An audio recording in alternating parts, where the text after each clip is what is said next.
Sejam bem-vindos, estamos começando Conexão Empresarial e hoje eu recebo uma pessoa muito especial, Dr. Hilário Bock Júnior, advogado, especialista em previdência, comunicador, apresentador de televisão e vai falar com a gente hoje sobre esse tema tão importante e relevante que é o sistema previdenciário do Brasil e, claro, como um empresário de sucesso, também falar sobre o seu segmento, sobre o seu escritório, que hoje atua em São Paulo, em Ribeirão Preto, Campinas e também em Araraquara. E a gente também sabe que você é um grande influenciador, né? O seu canal do YouTube com 1 milhão quase de inscritos, milhares de seguidores nas suas redes sociais.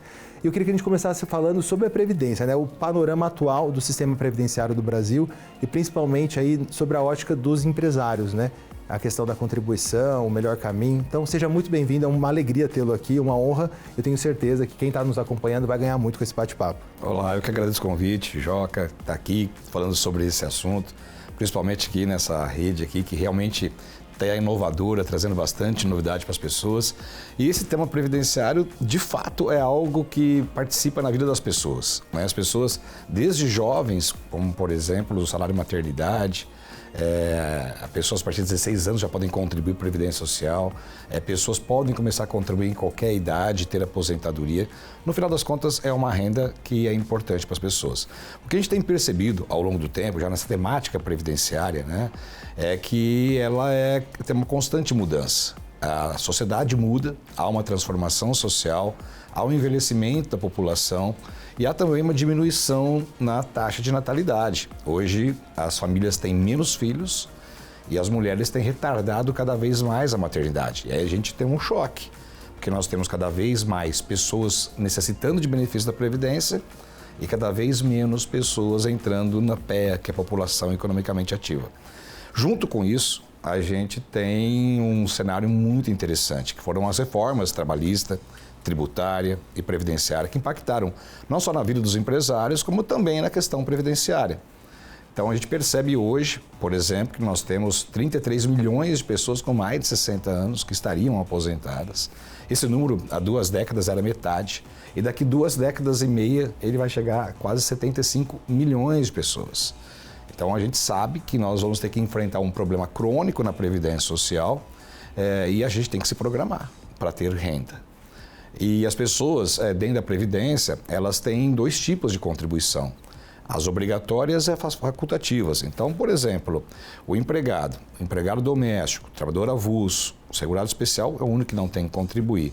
Mas principalmente o contribuinte individual, que é o empresário, o microempreendedor individual, essas pessoas têm a obrigação de contribuir para a Previdência Social. Elas não podem escolher, olha, eu quero pagar ou não quero pagar a Previdência. Não tem essa escolha.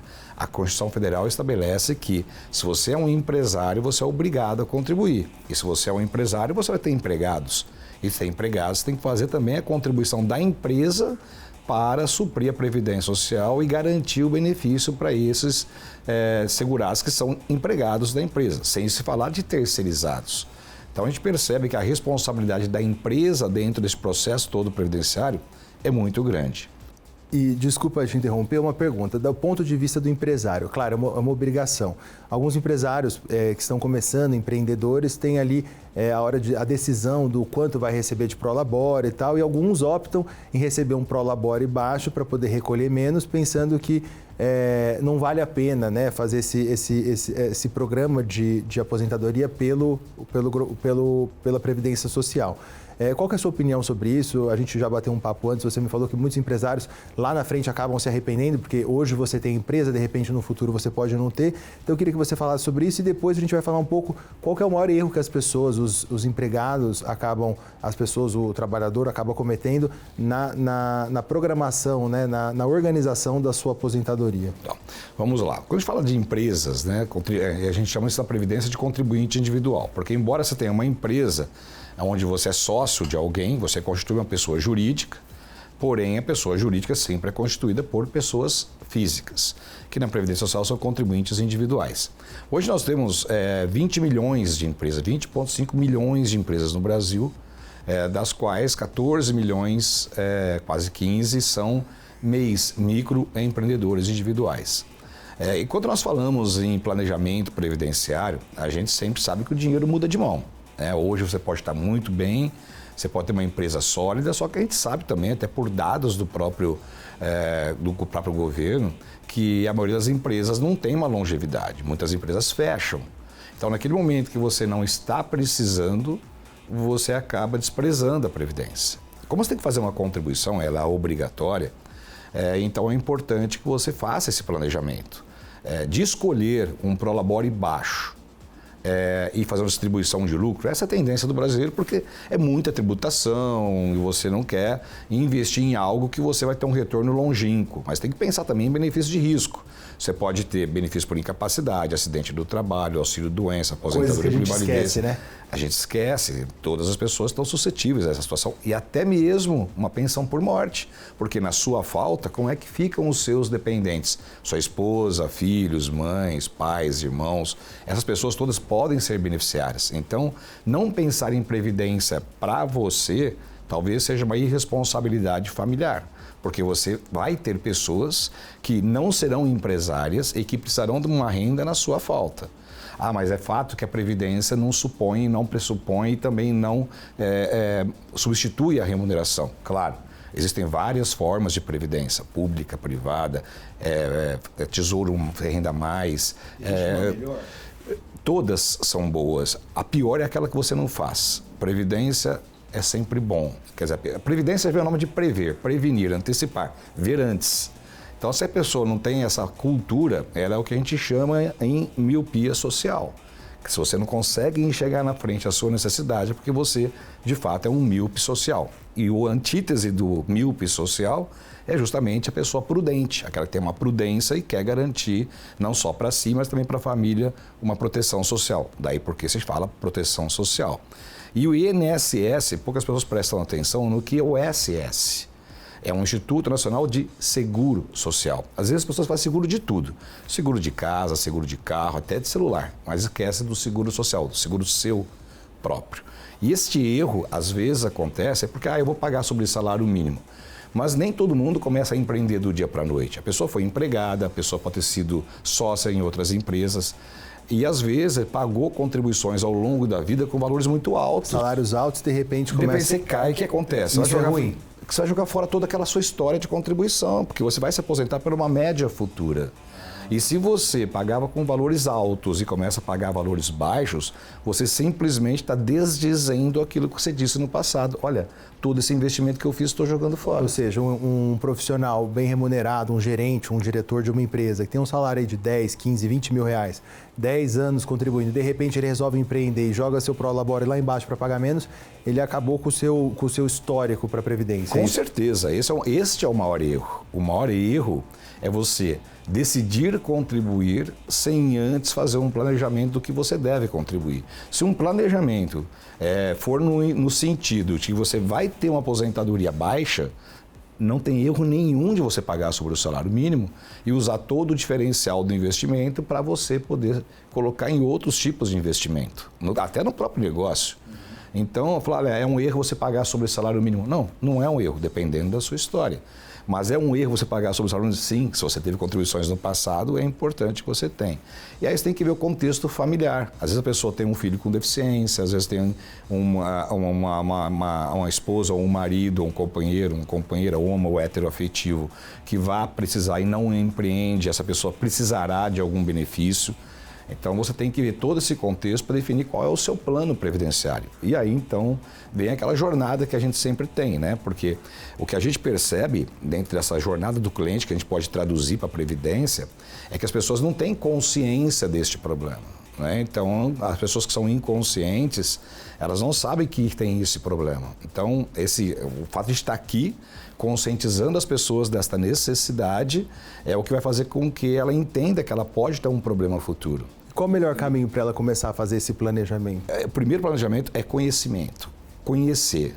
Por exemplo, se você perguntar para as pessoas como é que é a Previdência, a maioria não sabe. Sim. Então é importante que a gente tenha quadros como este que levam essa conscientização. Porque a partir da conscientização a pessoa sabe que ela vai ter um problema. E sabendo do problema, então ela vai procurar uma solução e aí então ela vai ter uma pessoa socialmente protegida pela legislação que garante não só a Previdência, mas toda a Seguridade Social. Doutor, uma pergunta. E com relação a a responsabilidade do empreendedor, do empresário. A gente sabe que ações trabalhistas, elas têm ali 2 anos, né, para uma reclamação, ações de pendências de pagamento de tributos em 5 anos prescreve. E qual que é a responsabilidade que o empresário tem que ter na hora de fazer um bom planejamento previdenciário para os seus funcionários?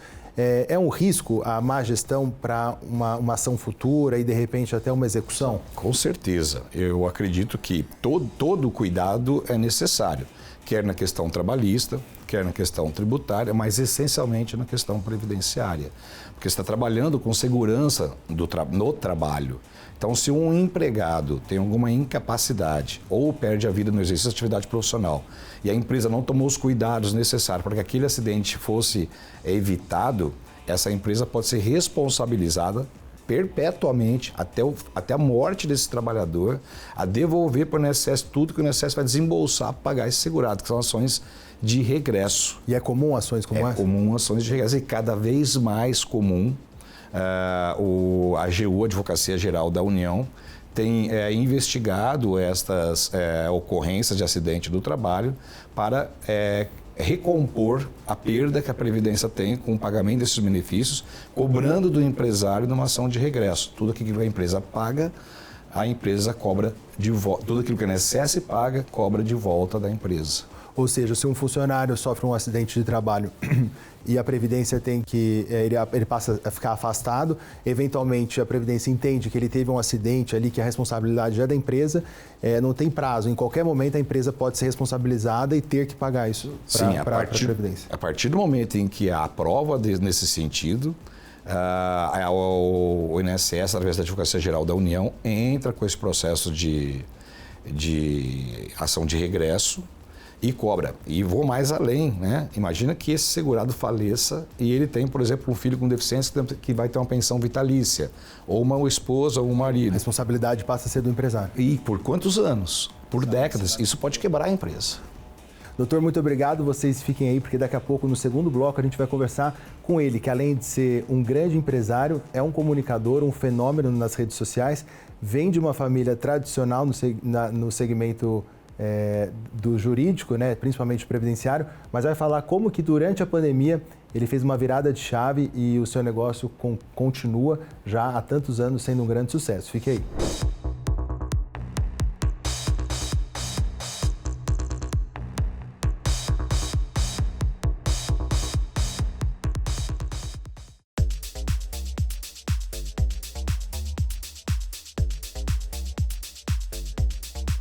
Estamos de volta com esse bate-papo no Conexão Empresarial de hoje. Dr. Hilário Bock Júnior, especialista em Direito Previdenciário, falando um pouco sobre a contribuição, né, para o INSS, para a Previdência, mas agora a gente vai falar com um empresário. Hilário, eu sei que você vem de uma família tradicional, vocês são de Ribeirão Preto, hoje vocês têm operação em São Paulo, Ribeirão Preto, Campinas e também em Araraquara. E nas redes sociais, a sua presença é um fenômeno, né? No Instagram você já tem quase 200 mil seguidores, em breve quase 1 milhão de inscritos no seu canal do YouTube. E eu queria que você falasse qual que é o segredo, né, para um escritório, como o escritório de vocês, já tradicional, de se manter em destaque, porque imagino que você tenha, obviamente, muita concorrência. Eu queria que você falasse um pouquinho onde estão as características aí mais importantes para que vocês permaneçam um escritório tão respeitado e líderes aí de mercado. Bom, muito bom. Quando a gente começou a empreender, aliás, nem sabíamos que íamos empreender, isso começou com meu avô em 1924, né? Quer dizer, a Previdência foi criada em 1923. Em 1924, meu avô começou a trabalhar nessa área, mas naquela época ninguém tinha benefício porque ninguém tinha contribuído tempo suficiente para se aposentar. Uma construção e que ela foi, de fato, concretizada a partir do momento em que meu pai assumiu o escritório, né? Aí passou no escritório de contabilidade, começando com guarda-livro, que meu avô era guarda-livro, não tinha contabilidade naquela época. E aí, então, começamos com a área jurídica, há mais de 50 anos, né? Então, nosso escritório ele tem aí um passado de 100, mas na área jurídica 50 anos, né? Porém, sempre na área de previdência. E desde 1986, quando eu me formei, comecei a trabalhar junto com meu pai e cheguei a trabalhar com meu avô também, né? Mas desde sempre, né, de 75, 77, com 10, 12 anos, já ia para o escritório já trabalhar nesta área, né? E o segredo é muito trabalho, né? Acho que não tem nada que não dê certo se você não coloca muito trabalho. Mas muito trabalho, às vezes, não dá o resultado que a gente espera. Então, faltou o quê? Faltou um pouco de estratégia de trabalho, né? Faltou um pouco de uma metodologia. E desde então, a gente estabeleceu uma metodologia que a gente foi testando ao longo do tempo, né? Que a gente chama de estratégia das 3 Qs, dos 3 Qs de aposentadoria, de quando a pessoa vai trabalhar, aposentar, quanto ela vai receber e qual benefício é mais vantajoso, mas principalmente porque esses 3 Qs, ele te joga para uma situação de como você vai contribuir até chegar na hora da aposentadoria. Eu acho que é aí que está o segredo, de nós começarmos a ter essa pessoa desde cedo e orientando essas pessoas ao longo do tempo. Nós estamos no nosso escritório já na 4ª geração de clientes. Tem clientes nossos hoje que são bisnetos de aposentados que foram clientes do meu avô. Então a gente conseguiu manter essa dinâmica de um escritório de muito trabalho, de muita humildade, né, de trabalhar, sentir as dores, viver com o cliente. Normalmente também tem clientes de pouca renda que a gente tem essa particularidade, mas eu acho que o principal foi de nós termos seguido desde o começo uma dinâmica de só receber honorários pelo resultado do processo, que a gente chama isso em direito pelo êxito. Ou seja, a gente não cobra nada até a pessoa se aposentar. Então a gente vai junto com a pessoa para ela entender, né, que a gente de fato com essa causa, porque isso deixou de ser apenas um escritório de advocacia, não apenas no sentido pejorativo, sim, mas também algo que a gente começou a agregar, que é um propósito de fazer a pessoa ter renda no futuro e ter renda no futuro gastando o menos possível para que ela tenha aquela mesma renda.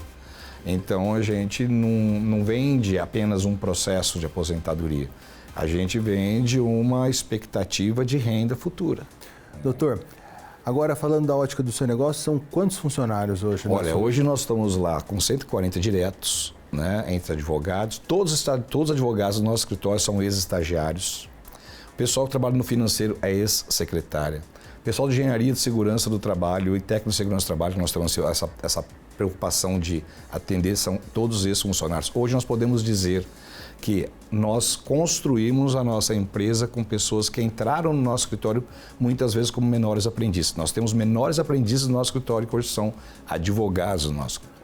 Eu acho que isso ilustra algo muito importante, né? Que o valor principal de qualquer empresa está nas pessoas, né? Com certeza, é o nosso maior ativo, né? Nós temos também secretárias que têm filhas e netas trabalhando no nosso escritório. Então, quer dizer, é uma família, a gente realmente trata as pessoas como tal e a gente tem esse propósito mesmo.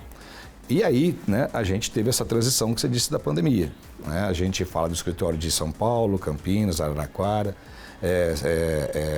e Ribeirão Preto. Nós temos também outras 2 pontos de atendimento, que é Serrana e Sertãozinho, remanescente de 32 unidades que nós tínhamos. Nós decidimos, durante a pandemia, cortar alguns filhotes, né? Isso significa que vocês diminuíram a operação ou, pelo contrário, vocês só digitalizaram? Nós entramos na pandemia com 70 colaboradores e hoje são 130. Saímos da pandemia com 140 e sem conhecer pessoalmente alguns deles que nós contratamos durante a pandemia sem saber, sem ver a cara. E qual foi o grande desafio nessa virada pro digital? Você já era essa figura pública nas redes sociais, não? Olha, a gente entrou na pandemia com 100 mil inscritos no canal do YouTube e hoje nós estamos com mais de 1 milhão de inscritos. Instagram... Inclusive, vamos deixar aqui para as pessoas o canal do YouTube. Hilário Bock Júnior. Hilário Bock Júnior. É porque hoje as pessoas estão bem mais as personas do que as marcas. O CPF está maior do que o CNPJ. Né? Exato. Então, Hilário Bock Júnior no YouTube e no Instagram também, Hilário Bock Júnior. Sigam ele, porque tem muito conteúdo legal, né? Com certeza. Mas voltando, você estava falando... Então, a gente se viu perdido. Imagina, nosso core é pessoas idosas, né? Ou pessoas com mais de 50 anos, 50 a mais, que eram justamente as pessoas que não podiam sair de casa durante a pandemia. E nós tínhamos ali 70 pessoas que nós tínhamos também que mandar para casa E aí foi um desafio. Nós montamos uma estação de trabalho para cada um dos nossos colaboradores e aí nós intensificamos o nosso trabalho em redes sociais. E hoje a gente pode dizer que mais da metade, 60% dos nossos clientes, eles vêm por redes sociais, porque nós só tínhamos atendimento físico nos escritórios e nós passamos a ter um atendimento online. E para isso tem muita estratégia também de marketing digital, eu acredito. Com certeza, né? Nós criamos, né, dentro do escritório, hoje nós temos um time de marketing dentro do escritório, nós temos um time de TI dentro do escritório, temos 24 recepcionistas que só atendem telefone, que chegam pelas redes sociais. 24 pessoas só para atender a demanda que chega das redes sociais? Só. 24 pessoas para fazer o tratamento inicial para poder, então, passar para o atendimento da equipe. E nós temos várias equipes. A equipe de benefícios programáveis, benefícios de risco, que é a incapacidade. Tratamos também com revisão de aposentadoria e a questão trabalhista também. Agora eu quero te fazer uma pergunta. Eu sei que a sua empresa é extremamente bem qualificada no Google. Você tem um histórico de milhares de clientes satisfeitos. Eu queria te fazer uma pergunta. O cliente tem sempre razão? O cliente tem sempre razão, desde que ele esteja certo. Se ele estiver errado, ele não tem razão. Essa história de o cliente ter razão, sempre, sem uma avaliação, é muito complexa. Porque se você está errado, você tem que aproveitar os seus erros para poder se qualificar, corrigir os processos. Mas a partir do momento que você está certo e o cliente entende que ele tem razão, mesmo estando errado, aí você tem que fazer o caminho inverso. Não é o cliente que vai te demitir, é você que tem que demitir o cliente. Porque isso vai tomar o seu tempo de investimento para conquistar aqueles clientes que realmente precisam do seu trabalho. Hilário Bock Júnior, advogado, comunicador, especialista em previdenciário, direito previdenciário, batendo esse papão legal com a gente aqui hoje, falando do seu escritório, falando das características, né, que tornam esse escritório familiar, um escritório atual e ainda um escritório de muita relevância e também presente nas redes sociais, com milhares de clientes satisfeitos e também falando sobre esse tema tão importante que é a programação, né, um bom planejamento previdenciário para uma aposentadoria satisfatória no futuro. Hilário, foi um prazer ter você aqui, espero você num bate-papo futuro e foi uma alegria ter a sua audiência e até o próximo sábado.